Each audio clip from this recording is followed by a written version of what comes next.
Hello and welcome. We're here with creative producer Aaron Bowman, live from Hartlepool.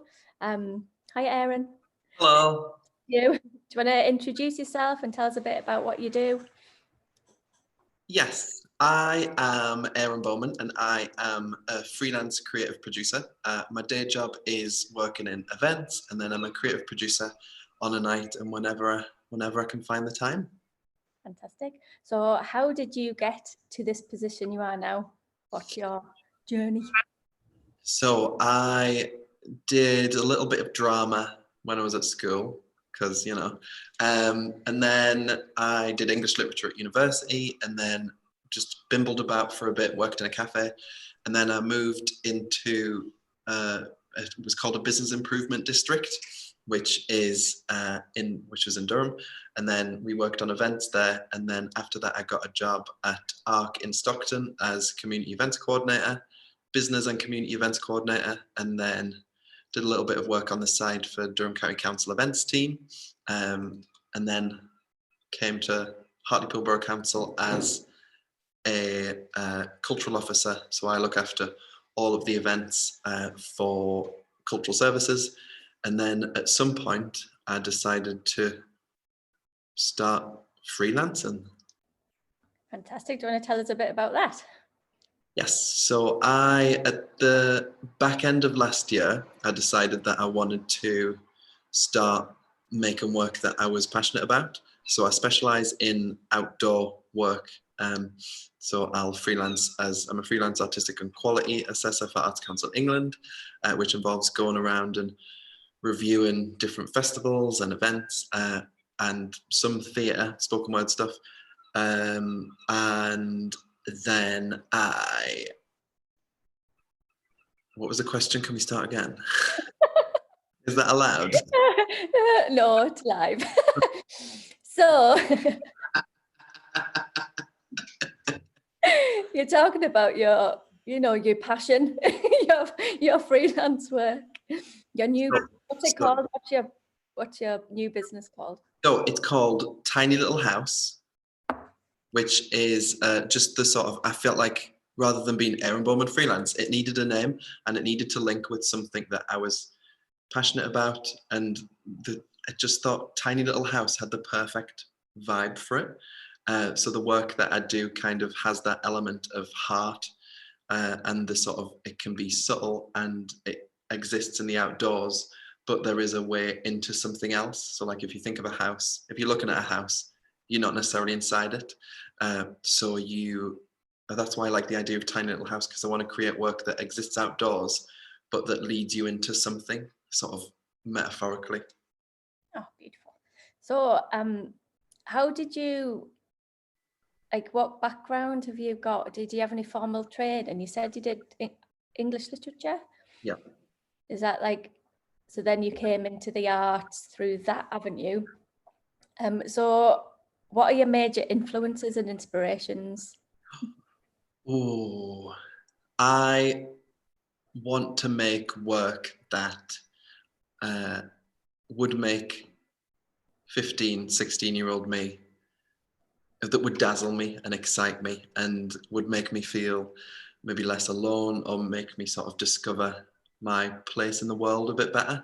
So whenever I'm sort of thinking up projects or looking for projects to work on, I want to make projects that will make working class people or queer people, or on a larger scale, any sort of marginalized community.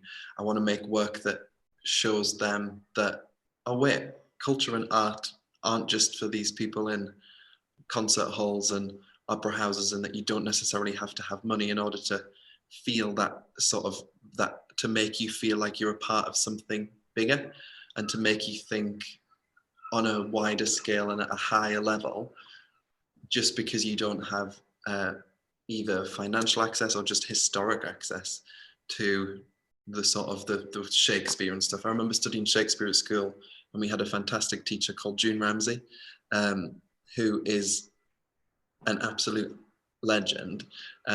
She's probably the reason that I'm doing this job now. That sort of early inspiration was so important. So whenever I think of people that have inspired me, it's it's her because she took Shakespeare and made it applicable to people that are a million miles away from any Shakespeare character, or who've been told that actually Shakespeare isn't for you, you don't understand it. Like you can't go to the Globe, or your parents can't afford to take you to the Theatre Royal to see it, or maybe not even they can't afford, they've just not had that interest. And she was the person that sort of said, actually, here's what it could mean. So that's why I've always wanted to, like, not necessarily work on historical texts, but create new work that has the same effect that that teacher did, but in outdoor art in the widest possible sense. It's wonderful. So with the work that you do, it's mainly collaborations, or do you have any work of your own that you're developing? Talk about that. There is some work that I'm sort of developing now. It was supposed to ramp up this year. So in about February and March, I was supposed to have started, I've got like a little project plan for the year. So I was supposed to have started my own little creative culturally bits, but... Are you back on? I'm back on. Yeah. Did you say something secret? I don't know.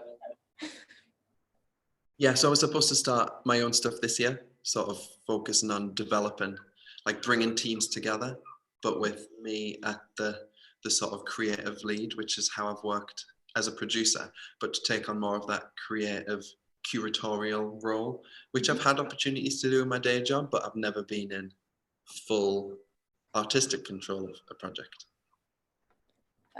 So how you've got different hats that you're talking about here. So how has COVID affected those roles that you play, and has it, and how are you feeling about the future?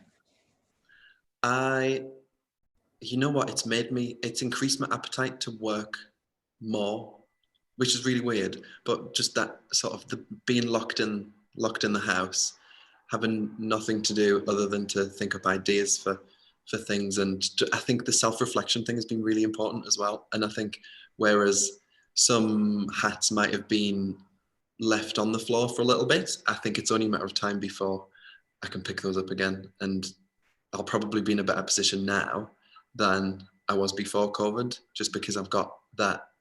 There's just an increased appetite both in myself and out there in the world.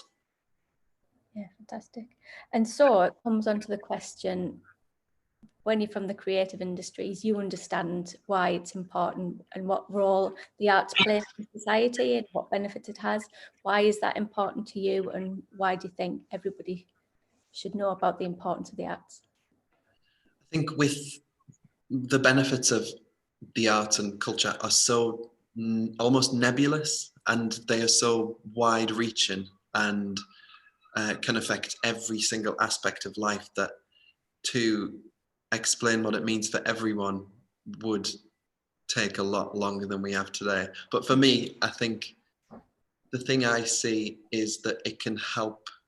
I remember when I worked at ARC in Stockton, it helps you, they programmed work that helped you understand the world in which we live. Mm-hmm. And there's something that's really stayed with me about that, because I think for a lot of people, particularly someone like me who grew up a queer working class person, I didn't see like any representation of myself in anything other than the arts, like publicly funded art, like publicly funded chances to feel as though you have a soul, which often sounds a bit art wanker, but I think it's right. There's something there that sort of, when you feel something that is truly beautiful or mind-blowing or spectacular, it can create like a little shift in the brain. And even those sort of little shifts, those micro shifts, are so important to sort of having the very best possible life.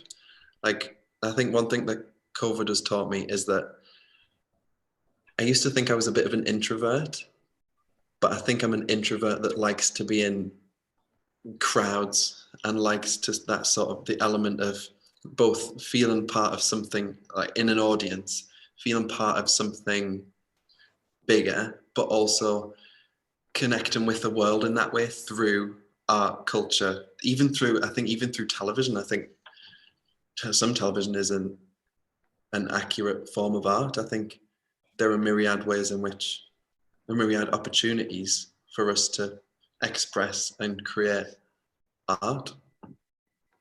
It's been fantastic talking to you, Aaron, about all your different different hats, your different roles, and the part that you play. And it was wonderful that when you came into Hartlepool and really kind of helped make a change. I really felt that. So thank you very much. Thank you. Gonna stop.